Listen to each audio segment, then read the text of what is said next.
మాతృదేవోభవ. నిగమాంత ప్రతిభాత్తాత్వికధునీ నిర్వాణ సంధాయిని జగదజ్ఞానతమోపకారతరణి జ్ఞానప్రభాధారిణి భగవన్మానసకారిణి సుఖవిరాట్ భాషా సుధాసారణి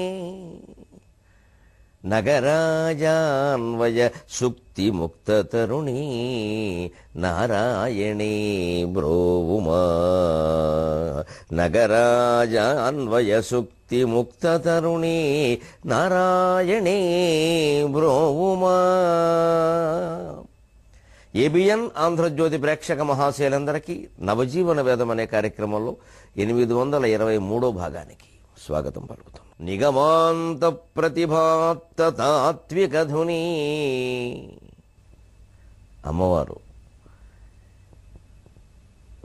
వేదాంత శిరోభాగాల మీద ఉండే సింధూరపు రేఖ అమ్మవారి పాదధూళి అని చెప్పారు. శృతి సీమంత సింధూరీకృత పాదాబ్జధూళిక. అంచేత నిగమ అంత ప్రతిభ ఆత్త తాత్విక ధుని. నిగమాంతములంటే వేదాంతం. వేదాంత శాస్త్రాలు ఎన్ని చదివినా ఆ కలిగినటువంటి ప్రతిభ వల్ల, ప్రజ్ఞ వల్ల పొందవలసినటువంటి తత్వజ్ఞానమే అమ్మవారు. మనం చేసే అమ్మవారి పూజ వల్ల ఆ జ్ఞానం కలుగుతుందో లేదో చూసుకోవాలి. పూజ చేస్తే జ్ఞానం వచ్చినట్టే అనుకోకూడదు. ఇదే చైతన్యానికి చేదస్థానికి తేడా. పూజ చేస్తే జ్ఞానం వచ్చినట్టు కాదు. జరుగుతున్న పూజ జ్ఞానం రావడానికి అనుకూలంగా ఉందా లేదా అని చేసుకోవాలి. లేకపోతే ఒట్టి కోరికల ఫలితాలు మిగులుతాయి. చర్య ఒకటే, గ్రహించే విధానం తేడా. నిర్వాణ సంధాయిని. చివరికి నిర్వాణానికి మనం వెడుతున్నామా లేదా, ఆ మార్గంలో ఉన్నామా లేదా, క్రమంగా కోరికలను వదులుకుంటున్నావా, ఇంకా మహిమలు బాగా పెంచుకుని మా కోరికలు తీరాయి మీకు కూడా తీరతాయి మీరు రండి మీరు వెళ్ళండి అని మొదలెడుతున్నావా. ఇదే భక్తికి ఆధ్యాత్మికతకి తేడా. భక్తి కేవలం ఊరికే ఈ స్వార్థాన్ని పెంచేస్తుంది, ఈ ఊరికి చుట్టూ తుంపను పెంచేస్తుంది. ఆధ్యాత్మిక జ్ఞానం అది తగ్గిస్తుంది. అప్పుడు అందరం సుఖంగా ఉంటాం. నిగమాంత ప్రతిభాత్త తాత్విక ధుని నిర్వాణ సంధాయిని జగదజ్ఞాన తమోపకార తరణి జ్ఞానప్రభాధారిణి. సరే, జగత్తు ఉందనే భావనే ఒక అజ్ఞానం. ఒకటి రెండుగా కనిపించడం అజ్ఞానం కాకపోతే ఏమవుతుంది? ఆ రెండు కూడా ఒక రకమా? పచ్చకామెర్ల వాడికి లోకం అంతా పచ్చగా కనిపిస్తుంది. కాస్త చీకటి పడింది అంటే మసకగా కనిపిస్తుంది. ఏదైనా ఒక వ్యామోహంలో పడ్డాం, స్త్రీ వ్యామోహమో పురుష వ్యామోహం అంటే ప్రపంచం అంతా అలాగే కనిపిస్తుంది. ఏం జరిగినా దానికోసమే అనిపిస్తుంది. మరి ఏమన్నారు, ఈ చూపుని శాశ్వతం అని ఎలా అంటారండి? ప్రత్యక్ష ప్రమాణం ఏమిటి? అర్థం లేనివాడు ప్రత్యక్ష ప్రమాణం చాలా చోట్ల పనికిరాదు. ప్రత్యక్ష ప్రమాణం మన్నే మోసం చేస్తాం. సినిమా చూస్తూనే ప్రత్యక్షంగా అదంతా కథ జరుగుతోందని అనుకుంటున్నాం మనం. ఒంట్లో భావావేశాలు వచ్చేస్తున్నాయి, రుమాలు తడిసిపోతున్నాయి ఏడిచి. కానీ అక్కడ ఏమీ జరగట్లే, అంతా మాయ. ప్రత్యక్ష ప్రమాణం పచ్చి అబద్ధం ఉండడానికి సినిమా నిదర్శనం. పైగా బాగా చీకటి ఉంటే కానీ ఆ సినిమాలో లైట్ వెలగదు. సినిమా పనిచేయాలంటే, తెర మీద సినిమా మనకు కనపడాలంటే అంతా చీకటి ఉండాలి. అంటే అజ్ఞానం ఎప్పుడు చీకటిలోనే ప్రకాశిస్తుంది, జ్ఞానం ఉన్న చోట ప్రకాశించదు. పట్టపక్కల సూర్యకాంతి ఉన్న చోట సినిమా వేస్తే ఎవరికేం కనపడదు. అంచేది జ్ఞానం ఉన్న చోట సినిమా లాంటి మాయలు నడవవు, వాస్తవమే ఉంటుంది. సినిమా ఎప్పుడు చీకటిలోనే నడుస్తుంది. అంచేది అజ్ఞానంలోనే నడుస్తుంది ఈ మాయ అంతా. ఈ అజ్ఞానాన్ని పోగొట్టేటువంటి తరణి అంటే సూర్యుడు. అందుకే తరణోపాయం అనాలి, తరుణోపాయం అనకూడదు. తరణ ఉపాయం. తరణం అంటే దాటడం అని కూడా అర్థం ఉంది. అందుకని తరణ ఉపాయం, దాటే ఉపాయం. దాన్ని అదే అర్థంలో వాడుతున్నాం. కానీ తరుణోపాయం అని మాట్లాడతారు చాలామంది, పత్రికల్లో కూడా రాసేస్తున్నారు పొరపాటు. తరుణ కాదది, తరణోపాయం. అందుకని జగదజ్ఞాన తమోపకార తరణి. జగత్తు యొక్క అజ్ఞానం అనేటువంటి చీకటిని పోగొట్టే సూర్యుడమ్మ నువ్వు. జ్ఞానప్రభాధారిణి. ఆవిడ జ్ఞానం అనే వెలుగును ధరించి ఉంది. భగవన్ మానసహారిణి. అమ్మవారు భగవన్ మానసహారిణి. అమ్మవారు వేరు, భగవంతుడు వేరా? మూలం ఉన్న ఒకే ఒక తేజఃపుంజం, ఒకే ఒక తేజస్సు, ఒకే ఒక పరబ్రహ్మ పదార్థం ఒకటి రెండుగా మారింది. అందుకే శ్రీచక్రంలో మొదట చొక్కు ఉంటుంది, తర్వాత త్రిభుజాకారం ఉంటుంది. అదే త్రిగుణాంబ, త్రికోణగా. యోని ముద్ర త్రిఖండేసి త్రిగుణాంబ త్రికోణగా అంటే అర్థం. ఆ చుక్కగా ఉన్నటువంటి శక్తి అదే భగవత్ శక్తి మూలం. అది తర్వాత కామేశ్వరులుగా అంటే స్త్రీ పురుషులుగా మారింది. కామేశ్వర ప్రాణనాడి కృతజ్ఞ కామపూజిత అంటే అర్థం అది. దాని వ్యాఖ్యానం అలా వస్తుంది. ఆవిడకి ఆ భగవంతుల్లో ఉండేటువంటి ఒక శక్తికి, ఒక మాయకి సృష్టి చెయ్యాలి అనిపించింది. ఏకోహం బహుశ్యాం ప్రజాయేతి, నేను ఒక్కడనే ఉన్నాను, అనేకంగా మారాలి. ఇదే మొట్టమొదటి సంకల్పం సృష్టికి. ఒకే ఒక పదార్థంలో కలిగింది. ఇది పడుకున్న మనిషిలో కళ అనే సంకల్పం కలగట్లా, కళ రావట్లా, వెంటనే ఒక్కడు అనేకంగా మారట్లా. కళలో ధరించిన రూపాలన్నీ పడుకున్నవాడవేగా, చరాచర రూపాలన్నీ జీవుడే ధరిస్తున్నాడుగా, దేవుడు ధరించాడంటే ఆశ్చర్యమేముంది? అంటే దేవుడు కంటున్న కళే ఈ ప్రపంచం. అంటే దీన్ని మార్చాలన్నా తీర్చాలన్నా ఏం చేయాలన్నా ఆయన మీదే ఆధారపడాలి, ఆయన్ని ఆశ్రయించాలి. ఆ తత్వాన్ని తెలుసుకోవాలి. భగవతత్వాన్ని తెలుసుకోకుండా సమాజంలో మార్పులు తీసుకురాగలగడం కూడా మూర్ఖత్వం.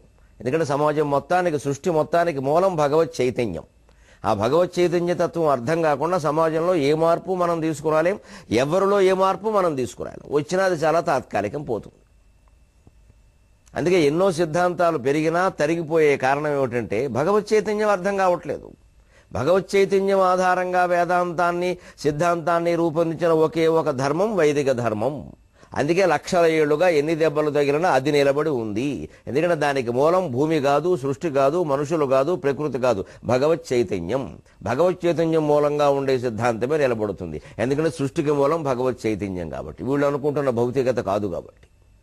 భౌతికత ఎప్పుడూ మారిపోతుంది. మారనది ఆత్మ చైతన్యం ఒకటే. ఆ ఆత్మ ఆధారంగా రూపొందబడ్డాయి వైదిక సిద్ధాంతాలు. ఆచరణలో తేడాలు ఉండొచ్చు, కమ్యూనిజంలో కూడా తేడాలు ఉంటాయి, చూస్తాం ముందు ముందు. సిద్ధాంతం చెప్పినంత గొప్పగా ఉండదు ఆచరణ. దానికి సిద్ధాంతాన్ని తప్పు పట్టకూడదు. మనుషుల మనస్సుల్లో ఉండే అహంకారాలు, రాగద్వేషాలు ప్రధానం. అంచేది అమ్మవారు కూడా భగవద్మానసహారిణి. ఆ చైతన్యంలో ఒక్క సరదా, ఓ పిలుపు, ఓ సంకల్పం ఏమిటిది? కామప్రద భగవతోపి ఘటక్షమాల కళ్యాణం అవగతుమే కమలాలయాయ అని కనకధారాస్తవంలో దాన్ని శంకరాచార్య అన్నారు. నిరాకారంగా, నిర్గుణంగా, నిర్లేపంగా, నిర్మలంగా, నిశ్చింతంగా, నిరహంకారంగా ఉంటున్నటువంటి ఆ భగవత్ చైతన్యంలో ఒక్క సంకల్పం కలిగింది. నేను సరదాగా అనేకంగా మారితే బావుణ్ణు, ఓ కలగంటే బావుణ్ణు, అనేక రూపాలు ధరిస్తే బావుణ్ణు, సరదాగా ఓ కిరణ సాగిస్తే బావుణ్ణు, దుఃఖాన్ని సుఖాన్ని నేనే అనుభవించి అది ఏమిటో తెలుసుకుని సుఖ దుఃఖాలకు అతీతంగా మళ్ళీ మారితే బావుణ్ణు. ఇది మనస్సు చేసే మాయ. సుఖంగా పడుకుని నిద్రపోదాం అనుకున్న వాడికి కల వచ్చి అందులో ఏవో భయానక పరిస్థితులు కల్పించి వీడు భయపడడం, సంతోషకర పరిస్థితులు కలిగించి కనిపించి వీడు పొంగిపోవడం, నిరాశాకర పరిస్థితులు కనిపించి వీడు కృంగిపోవడం, ఇవన్నీ కలలో జరగట్లా. పడుకున్నప్పుడు ఇవేమన్నా అనుకున్నామా మనం ఇలా జరగాలని? అదేదో జరిగింది, అంతే. అదే సంకల్పం. అంతే దాని జీవితాన్ని ఎప్పుడు కలగాను క్రీడగాను తీసుకుని నిమిత్త మాత్రంగా మన కర్తవ్యం మనం చేయాలి. అందుకే మయేవైతే నిహితా పూర్వమేవ నిమిత్త మాత్రం భవ సవ్యసాచ్యం అన్నాడు పరమాత్మ ఏకాదశ అధ్యాయం 11 విశ్వరూప సందర్శన యోగంలో. ఇదంతా నేను అనుకున్న ప్రకారం జరుగుతుందయా, నువ్వేమిటి మధ్యలో ఊరికే బాధపడిపోతున్నావు, మీ వాళ్ళని వీరంతా నా వాళ్ళు కాదా అన్నాడు. నాకు తెలియదు ఆ విషయం. వీళ్ళందరినీ ఎవరిని ఎప్పుడు పంపేయాలో, ఎవరిని ఎప్పుడు తీసుకురావాలో అని నాకు తెలుసు. మయేవైతే నిహితా పూర్వమేవ, ఇదివరకే పోయారు వీళ్ళందరూ వాళ్ళ కర్మల ప్రకారం. అంటే నువ్వు నిమిత్త మాత్రంగా బాణమై చాలు, అంతే తేడా. అంచేతను ఆ భగవంతుడి మనస్సులో కూడా ఆ భగవన్ మానసహారని మనస్సును హరించి సృష్టి చేయాలనే సంకల్పం కలిగించింది. అందుకే సదాశివుడు వెనకాల హాయిగా నిర్లేప నిర్మల నిత్య నిరాకార నిరాకుల నిరాధార నిరంజన అన్నట్టుగా పడుకుని ఉంటాడు ఆయన. ఇవిడు శుభ్రంగా శ్రీమాత శ్రీ మహారాజ్ఞి శ్రీమత్సింహాసనేశ్వరి చిదగ్నికుండ సంభూత దేవకార్య సముద్యత మనోరూపేక్షుకోదండ పంచతన్మాత్ర సహాయక రాగస్వరూప భాషాఢ్య క్రోధాకారాంకుశోజ్వల. ఈ రాగములు క్రోధములన్నీ మనస్సులో పుట్టేవి. ఆ మొత్తం విలాసం అంతా అమ్మవారి కార్యమీ కార్యసుకుని సాగిస్తోంది. ఆవిడ సాగిస్తోంది, మనం ఆవిడ పాదాల దగ్గర ఉన్నామంటే నిశ్చింతగా జీవితం వెళ్ళిపోతుంది. భగవన్ మానసహారణి సుఖ విరాట్ భాషా సుధాసారణి. మాలాంటి కవులందరూ భాషతో తమకు తోచినటువంటి భాషతో వచ్చిన భాషతో రకరకాలుగా నిన్ను స్తుతిస్తున్నారు అంటే అది నీ కరుణ కదమ్మా. అంచేత తల్లి నగరాజాన్వయ సుక్తి ముక్త తరుణి నారాయణి బ్రోవుమ. నగరాజు అంటే పర్వతరాజు హిమవంతుడు, అన్వయం ఆయన వంశం. నగరాజాన్వయ శుక్తి, హిమవంతుని యొక్క వంశం అనేది ఒక ముత్యపు చెప్ప అయినట్టయితే ముక్త తరుణి, అందులో పుట్టినటువంటి ముత్యమే నువ్వమ్మా, ఆ వంశానికి మణిదీపంలా పుట్టావమ్మా, మణిదీపాయిత భగవతి అంటారు. వైపాయన ప్రభృతి శాపాయుధత్రి దివసోపానధూళి చరణ పాపాపకస్వమనుజాపానులీన జనతా పాపనోద నిపుణ నీపాలయా సురభిధూపాలక దురిత కోపాదుదంచయతు మాం రూపాధిక శిఖరి భూపాల వంశమణిదీపాయిత భగవతి అంటాడు కాళిదాసు దేవి అశ్వధాటి స్తోత్రంలో. శిఖరి భూపాల వంశ మణిదీపాయిత, పర్వతరాజ వంశానికి నువ్వు మణిదీపం లాంటిది అనేవమ్మా అన్నారు. ఇక్కడే మనం ఇంకొక ప్రార్థనా పద్యంలో అమ్మవారిని శుక్తి ముక్తధరుని, ఆయన ఆ వంశం అనేటువంటి ముత్యపు చెప్పులో పుట్టిన ముత్యాన్ని నువ్వేనమ్మా అన్నావు. ఆ అమ్మవారి యొక్క లీలగానే అనేక సిద్ధాంతాలు పెరగడం తరగడం అన్నీ జరుగుతూ ఉంటాయి. అందుకే భూమి రూపంలో ఆవిడ భక్కును నవ్వుతూ ఉంటుంది. సామ్యవాద సిద్ధాంతం రష్యాలో ప్రభుత్వాన్ని స్థాపించింది. ఫ్రాన్సులో, పోలెండులో, బెల్గ్రేడ్లో, రుమేనియాలో, తూర్పు జర్మనీలో, ఉత్తర కొరియాలో అనేక దేశాలు ఏకంగా విభాగం అయిపోయినాయి. గోడలు కూడా కట్టేసుకున్నారు. ఎందుకంటే ఈ సామ్యవాదం వాళ్ళకి ఒక్క సమస్య ఏమిటంటే ఆ సిద్ధాంతాన్ని అనుసరించే వాళ్ళకి గోడ కట్టేయాలని చూస్తారండి. ఇప్పుడు అమెరికా ట్రంప్ కూడా అదే ఆలోచన రావడం విచిత్రం. ఎందుకంటే ఎవడైనా గోడ కడుతున్నాడంటే ఆలోచించాల్సింది ఎవరినో భయపడ్డాను కాదు, ముందు వాడు భయపడ్డాడు. నువ్వు భయపడకపోతే గోడ కట్టాల్సిన అవసరం లేదు. అందుకే వైదిక ధర్మంలో ఎప్పుడూ గోడలు ఉండవు, ఏ అడ్డు గోడలు ఉండవు. హాయిగా విశాలంగా ఆలోచించమన్నారు. తే అమృతస్య పుత్రాహ అన్నారు. మీరు అమృతపుత్రులు, మీరు ఆలోచించండి, హాయిగా స్వేచ్ఛగా ఆలోచించండి, మీరు తెలుసుకోండి, మీకేం అడ్డుగోడలు లేవన్నారు. దురదృష్టవశాత్తు కుల వ్యవస్థ బాగా వేళ్ళూనుకుపోయిన తర్వాత దాంట్లో కూడా అడ్డుగోడలు వచ్చేసే మనుషుల అహంకారాల కారణంగా. ప్రాచీన భారతదేశంలో అవి లేవు, వేదకాలంలో లేవు, పురాణ కాలంలో వచ్చేయండి. కుల వ్యవస్థ, ఇంత అస్పృశ్యతలు, రకరకాలుగా మనుషులను అవమానించడాలు, ఇవన్నీ పురాణ కాలంలో వచ్చాయి, వేదకాలంలో లేవు. వేదకాలంలో లేనివి పురాణ కాలంలో ఎందుకు వస్తాయి? చాలా ప్రత్యక్షంగా అర్థమైపోతుంది. మన తాతగారి కాలంలో ఉన్న నీతి ఇప్పుడు ఎందుకు లేదు? అదంతే, ఇది అంతే. ఇప్పటికీ చూడండి, ఏదైనా నీతి నిజాయితీ వస్తే పూర్వం రోజులు ఎలా ఉండేవండి అసలు అని వెంటనే చెబుతారు. మరి అక్కడ ఉన్నది ఇప్పుడు ఎందుకు లేదు? అక్కడ యజమాని మనవడే, ఆ యజమాని మనవడే ఈయన, ఆ నౌకరు ఎవడున్నాడో ఆయన మనవడే ఈ నౌకరు. మరి ఇద్దరిలోనే ఎందుకు మార్పులు వచ్చాయి? తరాలు గడుస్తుంటే మార్పు రావడం సహజం అనేది వైదిక ధర్మం గ్రహించింది. సామ్యవాదం సహా అనేక సిద్ధాంతాలు ఆ విషయాన్ని గ్రహించలేకపోయే ఇదేదో శాశ్వతం అనుకున్నారు. అదో అజ్ఞానం. అది ఎంతవరకు జ్ఞానమో తర్వాత చూద్దాం. కానీ ఒక సిద్ధాంతాన్ని కొత్తగా సృష్టించినవాడు, దాన్ని అధికారంలోకి తీసుకొచ్చినవాడు, అమలు చేయాలనుకునేవాడు ఉక్కు తెరల నిర్మాణం చేయడం సహజం అండి అనిపిస్తుంది. ఆ స్థితిలో అలాగే అనిపిస్తుంది. అది ధర్మమా అధర్మమా పక్కనట్టండి. ఆస్తి హక్కు లేదు, అంతస్తులను లేవు, వేతనమ్ములైన వేరు కావు, మేలు వంచు శ్రమయు మేధా పరిశ్రమ ఒక్కటయ్యనచటి ఉక్కు తెరల. ఆస్తి హక్కు లేదు, ఎవరూ సొంతంగా ఏమీ సంపాదించుకోవడానికి వీల్లేదు. నీకు ఇచ్చిన జీతం కంటే అదనంగా ₹1 నువ్వు వేరుగా సంపాదించిన ప్రభుత్వానికి వెంటనే వెళ్ళిపోతుంది.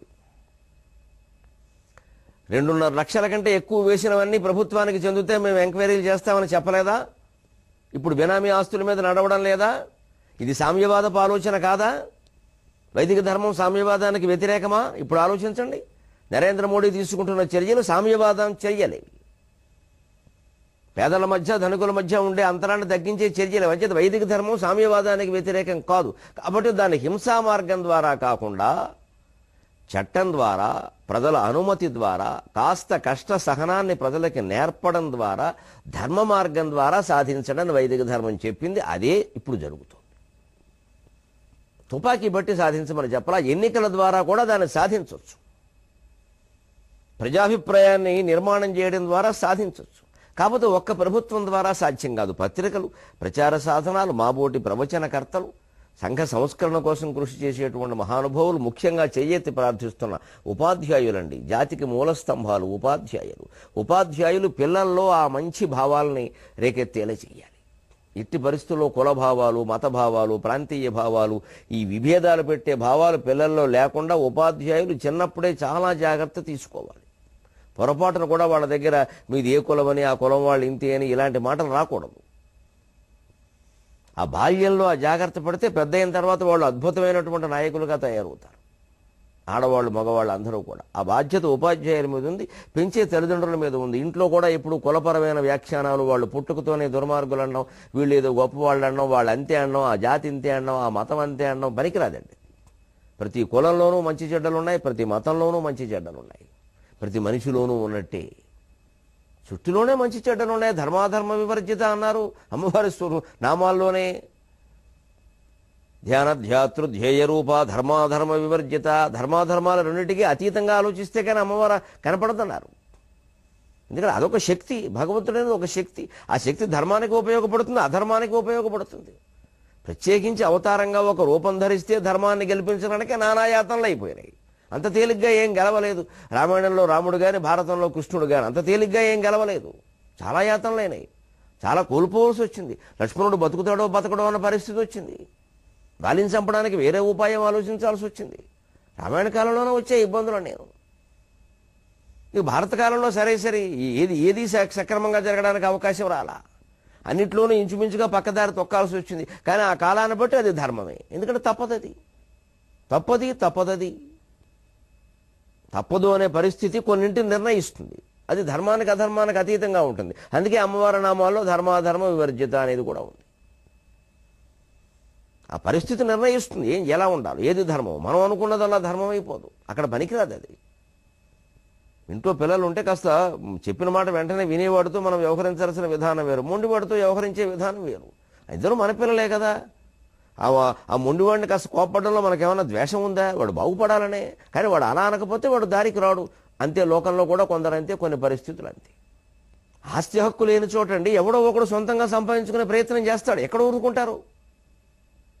ఎందుకంటే పక్క దేశాల్లో వాళ్ళ చుట్టాలు ఉంటారు, వాళ్ళు వీళ్ళకి ఏవో ఫోన్లు చేస్తూ ఉంటారు, కబుర్లు తెలుస్తూ ఉంటాయి. మీ దేశంలో ఇంత దరిద్రమా? మా దేశంలో హాయిగా సంపాదించుకోవచ్చు, మేము ఈ మధ్యలో సొంతంగా విమానం కూడా కొనుక్కున్నా అంటాడు. వీడికి మండిపోతుంది. అందుకే ఉక్కు తెరలు కట్టేశారు. ఆ దేశంలోంచి సమాచారం బయటికి రాకుండా, ప్రైవేటు పత్రికలు లేకుండా, ప్రైవేటు ప్రసార మాధ్యమాలు లేకుండా, వాటికి స్వేచ్ఛ లేకుండా, విదేశీ వార్తలు ఇవి వాళ్ళకి అందకుండా కట్టేశారు. సోవియట్ యూనియన్ నేను ఒకే పత్రిక వచ్చేది మా చిన్నతనంలో. చదవడం కంటే ఎక్కువగా అట్టేసుకుందుకు బాగుండేది, గట్టి అట్టతో ఉండేది. ఆ దేశం చుట్టూ కట్టిన గోడలు ఎలా ఉన్నాయి, ఇవి అలాగే ఉండేవి. బెర్లిన్లో గోడ కట్టేశారు. గోడ కట్టాల్సిన పరిస్థితి ఎందుకు వచ్చిందండి? ఈ కమ్యూనిస్ట్ సామ్యవాదం మీద పక్క దేశం ప్రభావం పడితే ఇది మారిపోతుంది. పడకుండా ఉండాలంటే అక్కడ ఎవరు ఇక్కడికి రావద్దు. ఇదో అజ్ఞానం, అది వేరే విషయం. కానీ వాళ్ళ ఆలోచనలు అలాగే ఉంటాయి. ఉక్కు తెరలు ఏర్పాటు చేశారు. ఎందుకంటే ఎక్కడ ఆ ప్రభావం పడుతుంది? వాళ్ళ ఆలోచన ఏమిటంటే ఏదో మనం కొత్త నిర్మాణం కూడా చేస్తున్నాం, దీని మీద మళ్ళీ ఇతరుల ప్రభావం పడితే వీళ్ళ మనస్సులు మారిపోతాయి. కానీ మనస్సుని ఆపే విధానం అది కాదు. అలా 100 తెరలు కట్టినా 100 గోడలు కట్టినా మనస్సులు ఆగవు. మనస్సుకి గోడలను కాదు, సూర్యమండలాన్ని భేదించుకుని వెళ్లే శక్తి ఉంది. కేవలం ఆ మనిషికి సంస్కార నిర్మాణాన్ని బోధన ద్వారా చేయడం ద్వారా మాత్రమే జరుగుతుంది. తద్వారా అతనిలోంచి మార్పు రావాలి. అది ఎప్పటికి వస్తుందో చెప్పలేం.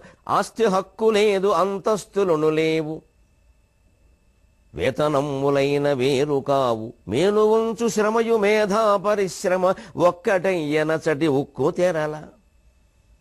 వేతనాలు కూడా అందరికీ సమానంగా ఇచ్చారు. ఇది ఒక ఆశ్చర్యకరమైన విషయం. ఎంతకాలం నడుపుతారు ఇలాగా? మేను వంచు శ్రమ, మేధా పరిశ్రమ. ఒక విశ్వవిద్యాలయంలో ఆచార్యుడు పాఠం చెప్పిన వాడికి, మంచినీళ్ళు మోసేవాడికి ఒకటే జీతమా, గంటకింత లెక్కపెట్టి ఇచ్చారు. గంట పాఠం చెప్పిన వాడికి, గంట సేపట్లో 4 గదులు ఊడ్చిన వాళ్ళకి ఒకటే జీతం ఇచ్చారు. ధర్మమా అధర్మమా పక్కనెడదాం, వాళ్ళు అలా ఆలోచించారు. ఇద్దరూ శ్రమపడ్డారు కదా అన్నారు. అప్పుడు సహజంగా వచ్చే నష్టం ఎలా ఉంటుంది? 6వ అధ్యాయంలో చెప్పుకుంటాం. ఒక సిద్ధాంతం అమలు చేసేటప్పుడు ఈ సాధక బాధకాలు ఆలోచించాలి. గంటకింత లెక్క కట్టి ఇచ్చేస్తే గంట చెప్పటం చేసే అన్ని పనులు ఒకటేనా? ఒక జ్ఞానబోధ జరిగినప్పుడు ఒక 10 నిమిషాల్లో మనిషిలో వచ్చే మార్పు వేరు. ఒక గంట సేపు కుస్తీ పట్టినా ఆ మార్పు రాకపోవచ్చు. కుస్తీను జ్ఞానబోధ ఒకటే. ఏ మేధావులే గొప్పవాళ్ళ, కష్టపడేవాళ్ళు గొప్పవాళ్ళ. కష్టం అంటే శారీరక కష్టమైనా మానసిక కష్టం కూడా ఉంది మరి. కానీ వారు అలా ఆలోచించారు. దానికి తగిన ఫలితాలే వారికి ఉంటాయి. యద్భావం తద్భవతిలాగే యత్కర్మ తత్ఫలం. దీనికోసం ఉక్కు తెరల నిర్మాణం చేయాల్సి వచ్చింది. ఎందుకంటే ఇతర దేశాలన్నింటిలో గంటలు కొట్టేవాళ్లకో ఊడ్చేవాళ్లకో జీతనాతాలు వేరు, మేధావులైన వారికి జీతనాతాలు వేరు. ఆ ప్రభావం దీని మీద పడుతుందేమో ఉక్కుతెరలు కట్టేశారు. ఇంకో పని చేశారు, ఈయగలిగినంత ఈయవలెనచట అవసరమును బట్టి అడుగవలయు, చేయగలిగిన శ్రమ చేయవలెనచట దాచుకొనుట ఎన్న దోచుకొనుటే. ఇది చాలా గొప్ప విషయం అండి. సామ్యవాదం అనే పేరే అక్కర్లేదండి, అందరము ఆచరించవలసిన విషయం అండి. మన వైదిక ధర్మం కూడా ఇదే చెప్పిందండి సరిగ్గా. ఈయగలిగినంత ఈయవలెనచట. ప్రతిరోజు మనం వ్రతంలో అంటున్నామండి ఈ మాట. అనిపిస్తున్న పురోహితులు కానీ అంటున్న వ్యక్తులు కానీ పట్టించుకొని పెద్ద మాట, యథాశక్తి కరిష్యే యథాశక్తి కరిష్యే యథాశక్తి కరిష్యే. ఏమిటండి యథాశక్తి? 1,00,000 రూపాయలు దానం వేయగలిగిన వాడు 1,00,000 రూపాయలు ఇవ్వాలి. ఇవ్వడే 10 రూపాయలు చేతి పెట్టేస్తాడు. 1,00,000 ప్రత్యామ్నాయ 10 రూపాయలు సమర్పయామి. ఏదో శాస్త్రం కోసం చేస్తే చాలు కదండి. బంగారం ఎందుకండి? బంగారం దానం అంటే వెండి ఇచ్చేద్దాం. బాబు బంగారం కేజీ లక్షల్లో ఉంది, వెండి కేజీ వేలల్లో ఉంది, తేడా లేదా? బంగారానికి వెండిస్తామా అని చెప్పి కోటీశ్వరులైన వాళ్ళు, బాగా డబ్బున్న వాళ్ళు కూడా గృహదానాలు, భూదానాలు, సువర్ణదానాలు అన్నీ చేయడం మానేసి పిసినగొట్టుల్లో వ్యవహరించారు. ఏదైనా చేస్తే తమ వ్యాపారం పెరగడం కోసం చేసుకున్నారు. నిజంగా పేద ప్రజలు బాగుపడాలని కాదు. వీళ్ళకంత ముష్టి బారేస్తే సరిపోతుంది కదా అనుకున్నారు. వాళ్ళు ముష్టి బిగించారు. ముష్టి అంటే బెచ్చమనే అర్థం కాదు, పిడికెలనే అర్థం కూడా ఉంది. ముష్టి పారేద్దామని వీడు చూస్తే వాళ్ళు ముష్టి బిగించారు. ముష్టా ముష్టి, కచా కచి, బాగా బాగి సిద్ధమని చెప్పారు. అందుకే పోరాటాలు జరిగాయి. ఇప్పుడు చెప్పండి, ఏది ఎక్కడుంది లోపం? సిద్ధాంతాల్లో లేదండి, చిత్తశుద్ధిలో ఉంది. ఎంత ఇవ్వగలవో అంతా సమాజానికి ఇయ్యి, నీకు అవసరమైనంత తీసుకో. ఇది కార్ల్ మార్క్స్ పెట్టుబడి సిద్ధాంతంలో ప్రధాన సూక్తి. కార్ల్ మార్క్స్ చెప్పిన సూక్తుల్లో ఇదొకటి. సరిగ్గా మన పూజా విధానంలో ఉన్నదే, యథాశక్తి తుభ్యమహం సంప్రదదే నమః, యథాశక్తి తుభ్యమహం సంప్రదదే నమః. నా శక్తిని బట్టి నీకు దానం చేస్తున్నా. శక్తిని బట్టి చేస్తున్నామండి. కోటీశ్వరుడైన వాడు తల్లిదండ్రులు చనిపోతే ఆ స్థాయికి తగినట్టే దాన ధర్మాలు జరుగుతున్నాయండి. బ్రాహ్మణులను ఆక్షేపించి తిట్టి వీళ్ళకి స్వార్థాలు పెరిగిపోయాయని ఎంత మాయ చేద్దామని చూసి, బాబు బంగారం ఇవ్వాలని మామూలుగా ఇంక ప్రత్యామ్నాయం అంటే మీ ఇష్టం అండి, సువర్ణం ప్రత్యామ్నాయ 100 రూపాయలు సమర్పయామి. వీళ్ళ అమ్మాయికి పెళ్లి చేస్తే మెళ్ళో బంగారం పెట్టాల్సిన చోటు 100 రూపాయలు పెడితే అల్లుడు ఊరుకుంటాడండి? బ్రాహ్మణులోకి పోయాడా? బ్రాహ్మణుడు ఎందుకు చెబుతున్నాడు? శాస్త్రాలకి ప్రతినిధిగా చెబుతున్నాడు. చెప్పినట్టు చెయ్యరు. ఆయనకి లంచం ఇచ్చే ప్రయత్నం చేస్తారు. ఏదో కొంచెం వేరే విధానం చూడంటే సరేనమ్మా అని ఆయన ఏదో చెబుతాడు. ఆయన ఏం చేస్తాడు? ఇంకా దాని పాపపుణ్యాలు వీరివా వారివా? ఎక్కడొస్తుందండి సమాజ వ్యవస్థలో దోషం? సంపాదించుకున్నవాడు శుభ్రంగా సంపాదించుకుని త్యాగం చేయవలసిన చోటు చేయడు. ఇయ్యగలిగినంత ఇయ్యవలనచట అనే మార్క్స్ అన్నదానికి, యథాశక్తి తుభ్యమహం సంప్రదదే అని అవమాన వైదిక ఋషులు అన్నదానికి తేడా లేదండి. అవసరమును బట్టి అడుగవలయు, నీకు అవసరమైనంతే తీసుకోమన్నారు. అది కూడా వైదిక ధర్మంలో ఉన్నదే. సక్తుప్రస్థుని కదా భారతంలో ఆచరించి చూపించాడు మహానుభావుడు. ఉంచవృత్తి సాగిస్తూ ఏదో చేలల్లో రైతులు ధాన్యం బల్లకొట్టు కొట్టి పట్టుకెళ్ళిపోయిన తర్వాత ఆ గట్ల మీద, ఆ బండల మీద మిగిలిన ధాన్యపు గింజలు ఏరుకొచ్చి, నివ్వర ధాన్యపు గింజలు ఏరుకొచ్చి వండుకుని తింటూ కూడా దాంతో ఏదో ఇంత సత్తుపిండి తయారు చేసి దాన్ని ఏదో కాస్త నీళ్ళో మజ్జిగో పోసుకుని తిందామని చూస్తే ఆ సమయానికి ఎవరో అతిథి వస్తే తాను తినేది ఆయనకి పెట్టేశాడు. నా ప్రాణం నిలబడ్డానికి ఇది చాలన్నాడు. పోనీ సక్తుప్రస్థుడు మామూలు సామాన్య వ్యక్తి అనుకుందామండి. ఈ దేశాన్ని పాలించిన చక్రవర్తులు అలా పనిచేశారండి. రంతిదేవుడు అండి ఉదాహరణకి. చక్రవర్తి బ్రహ్మాండమైన పరిపాలన చేశాడు, యజ్ఞయాగాదులు చేశాడు, కోట్లకి సార్వభౌముడు భూమండలానికి. ఆయన వానప్రస్థాశ్రమాన్ని స్వీకరించి భార్యతో సహా వెళ్ళిపోయినప్పుడు అడవిలో దొరికిన పళ్ళే తినాలనే నియమం వానప్రస్థానికి ఉంది కాబట్టి అవే తినేవాడు. 3 రోజుల పాటు ఏ పళ్ళు దొరకలేదండి. ఎందుకంటే చెట్టు పండు కొట్టకూడదు. వైదిక ధర్మానికి నమస్కారం. చెట్టు పండు కొట్టకూడదు, రాలితేనే తినాలి. రాలే వరకు చూస్తూ కూర్చోవాలి. అసలు ఇంత గొప్ప సిద్ధాంతం, ఈ భావనండి భూమండలంలో మరో చోట ఉండే అవకాశం లేదండి. పులకించిపోవాలి నిజంగా భారతదేశంలో పుట్టినందుకు, ఈ ధర్మం ఎక్కడున్నందుకు. మన తల్లి భరతంబ మతి శారదాంబ, మన కామె జగదంబ మధుమత్కదంబ, మన తల్లి దేహము మధుర గేహము, మన ప్రేమ ఆగేహమందు స్నేహము, మన భారతీయత మానవత్వయుత, మన జాతి ధీయుత మహనీయ కవిత, మన మహర్షుల బుద్ధి బుద్ధి మన మహర్షుల బుద్ధి మహితాత్మసిద్ధి మన చిత్తశుద్ధియే మన సంపదృద్ధి మన తల్లి భరతాంబ మతి శారదాంబ మన కామె జగదంబ మధుమత్కదంబ. ఒకసారి ఎప్పుడు అవధానంలో భారతదేశం మీద చెప్పిన పద్యం ఇది, శతావధానాలు. అది భారతదేశం. ఆరంతిదేవుడికి 3 రోజుల పాటు 4 పళ్ళు కూడా దొరక్క భార్య తాను కూడా పస్తుంటే అప్పుడు అవి తిందామని కూర్చున్నాడండి. అప్పుడు ఒక చిత్రమైన పరీక్ష జరిగింది. 23:30 గంటల వరకు ఆయనకు ఆ 4 పళ్ళు నోట్లో వేసుకునే భాగ్యం కలగల. సెలవు.